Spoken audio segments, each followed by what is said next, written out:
We'll guide you through how to email directly from Google Docs, making your document sharing easier than ever. If you find this helpful, consider subscribing and liking the video. First, open your Google Docs document that you want to email. Make sure you're signed in to your Google account. Once your document is open, look towards the top left corner of the screen and click on the File menu.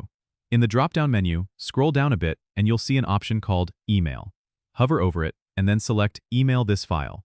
A new window will pop up. Here, you can enter the recipient's email address in the To field. You can also add multiple recipients by separating their emails with commas. Next, you can enter a subject line for your email.